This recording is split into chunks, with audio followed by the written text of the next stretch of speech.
দিল্লির ব্যস্ততম নতুন দিল্লি স্টেশনে ঘটে গেল মর্মান্তিক ঘটনা।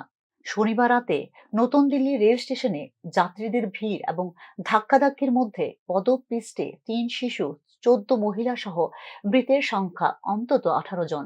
আহত হয়েছেন অনেকে। শনিবার রাতে নতুন দিল্লি স্টেশনের ১৩ এবং ১৪ নম্বর প্ল্যাটফর্মে কুম্ভমেলার ভিড় ছিল পূর্ণার্থীদের। ওই দুই প্ল্যাটফর্মে ট্রেন আসতে দেরি হচ্ছিল বলেও যাত্রীদের অভিযোগ। কেউ কেউ দাবি করতে থাকেন দুটি ট্রেন বাতিল হয়ে গিয়েছে, ফলে ভিড়ের মধ্যে তৈরি হয় দম বন্ধকর পরিস্থিতি। অনেকেই দাবি করেন পদপিষ্টের মতো পরিস্থিতি তৈরি হয়ে যায় ওই দুই প্ল্যাটফর্মে। তবে রেলের দাবি এই সবই ছিল গুজব। এদিকে রেলের তরফে ঘোষণা করা হয়েছে ক্ষতিপূরণ।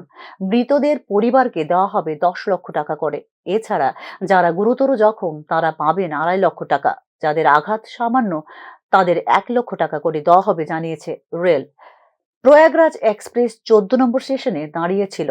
স্টেশনে প্রচুর মানুষের ভিড় ছিল সেই সময়ে। স্বতন্ত্র সেনানী এক্সপ্রেস এবং ভুবনেশ্বর রাজধানী এক্সপ্রেস দেরিতে ছিল। তাই ওই দুই ট্রেনের যাত্রীরাও ১২, ১৩ এবং ১৪ নম্বর প্ল্যাটফর্মে অপেক্ষা করছিলেন। ১৫০০ জেনারেল টিকিট বিক্রি হয়েছে বলে জানা যাচ্ছে। সেই কারণে ভিড় নিয়ন্ত্রণের বাইরে চলে গিয়েছিল বলে জানিয়েছে রেল পুলিশ। যখন ১৩ নম্বর প্ল্যাটফর্মের লোকজন ১৪ এবং ১৫ নম্বর প্ল্যাটফর্মে ট্রেন দেখতে পায়, তারা ওই প্ল্যাটফর্মগুলোর দিকে চলে যায়।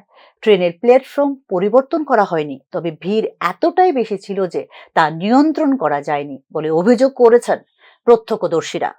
Bureau report, news now.